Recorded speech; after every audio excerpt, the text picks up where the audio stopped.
Everyone's got their titties in a twist over the Rauh ruins. In today's video, we're delving into it fully. We're going to talk about their outer god, their secret connection to death, their god, and most importantly, their empire. Their empire, which can actually be found in base game Elden Ring and has been there all along. We are incredibly close to 20,000 subscribers. If and only if you do end up enjoying the video, please consider leaving a like and subscribe so we can try and reach this goal. Without further ado, enjoy. In the beginning there was the One Great. The One Great was everything. It was the sole inhabitor of this universe. However, the One Great split off into multiple outer gods. And from the dissection of its very being came the primordial crucible. And from that primordial cooking pot came crucible beings. But who were the first? Who were the first crucible beings? Shadow of the Erdtree tells us this. The talisman of all crucibles says the mother of all crucibles grew on giants. From this we can infer that giants were the first to receive the blessing of the crucible, that they were the first of the crucible. We can also infer that Rauh has something to do with this, for why else would this talisman be here of all places? The giants, aka the fire giants, are in service to the fell god. The fell god is an outer god of flame. It's worth mentioning the crucible likely didn't grow upon the fire giants, and instead their ancestor. The giants have a habit of shrinking as they evolve. For example, the fire giants evolved into the trolls. They are related, and yet they are different, smaller.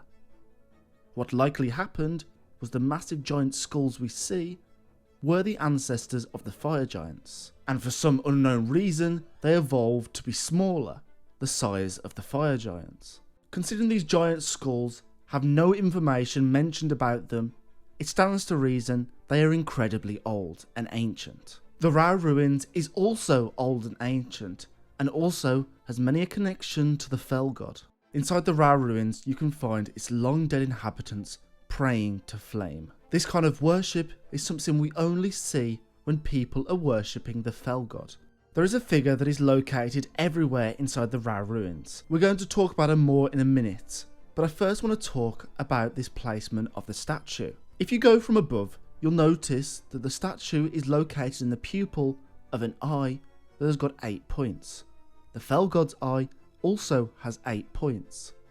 This sort of symbol is seen all the time in fell god imagery. The Verdigris discus, I probably butchered the absolute shit out of that. This is a talisman you can find underneath one of these statues, and it shows the fell god's eye. Shadow of the Erdtree tells us that Verdigris was a gift from an outer god. It cannot be a coincidence that this gift from an outer god is shaped into the fell god's eye and is placed beneath this statue that is revered and worshipped inside of Rauh's culture. Verdigris is the key to understanding a civilization that is talked about inside of base game Elden Ring. The golems are located everywhere inside of base game Elden Ring. Their appearance is very unique. Considering the fact the golems are said to be from an ancient civilization that is now in ruins, it seems highly plausible that this civilization was the Rauh ruins, and the golems originate from there. A further connection between the golems and Rauh ruins is the fact of what powers the golems. It's fire. Fire is intrinsically linked to the Rauh ruins.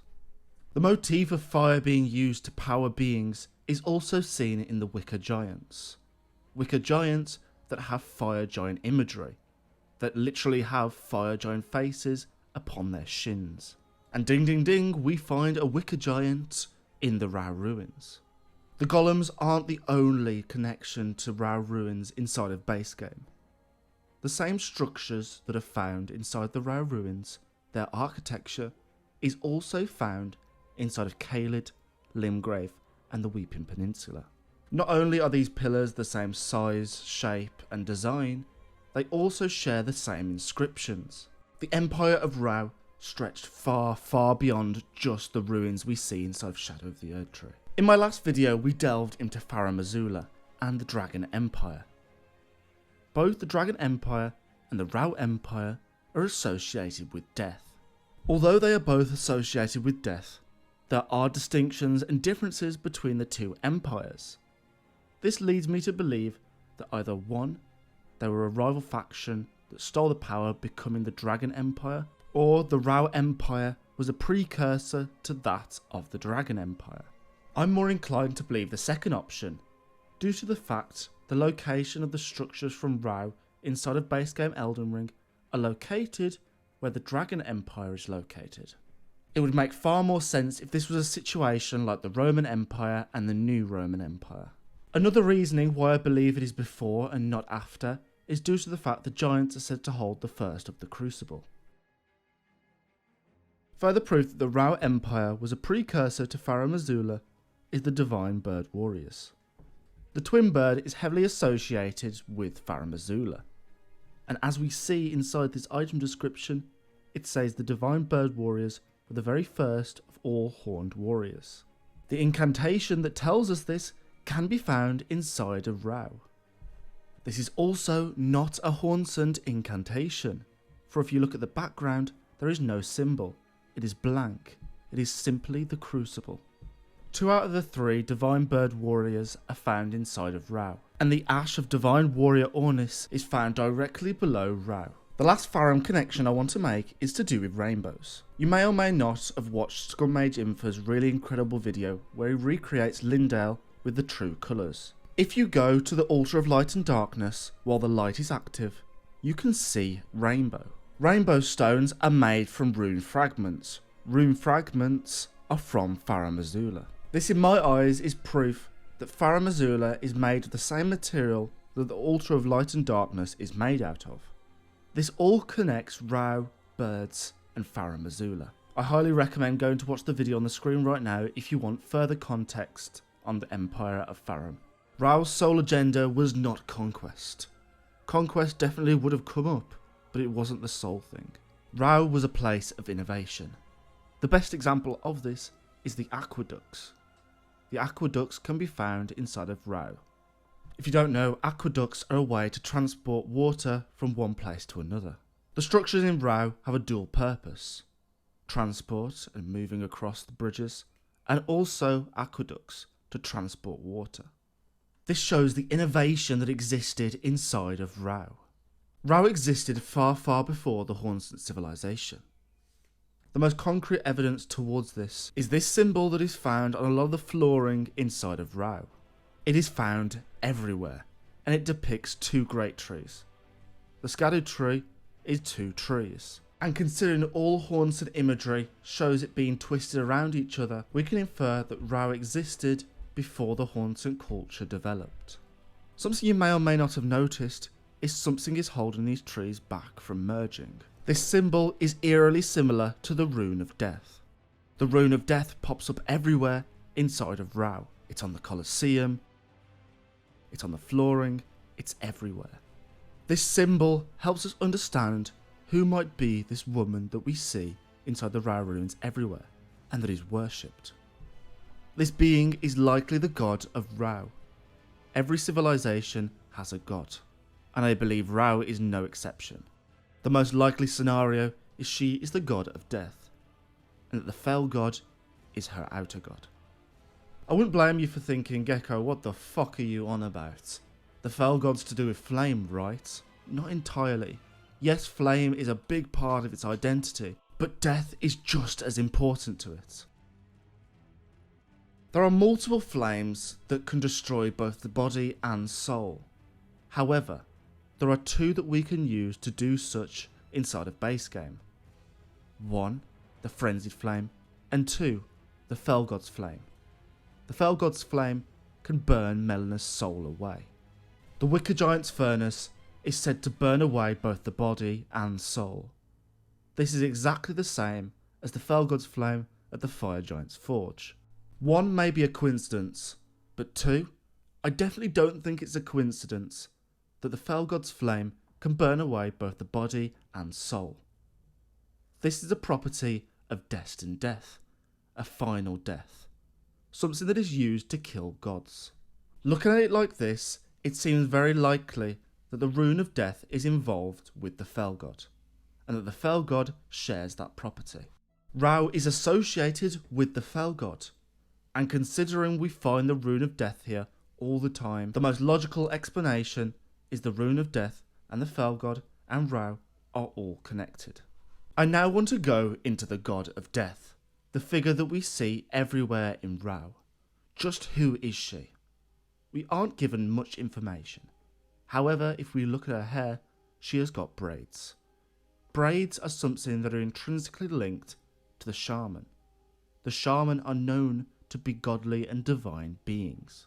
Inside of base game Elden Ring, every single person of divinity is linked and descended from the shaman. It is something that is in their blood, something that allows them to touch that divinity others can't.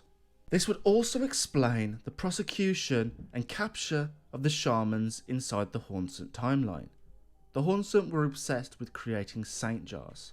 If the Hornsent knew about the divinity associated with the shaman due to Rauh, Anira Lim is right next to Rauh.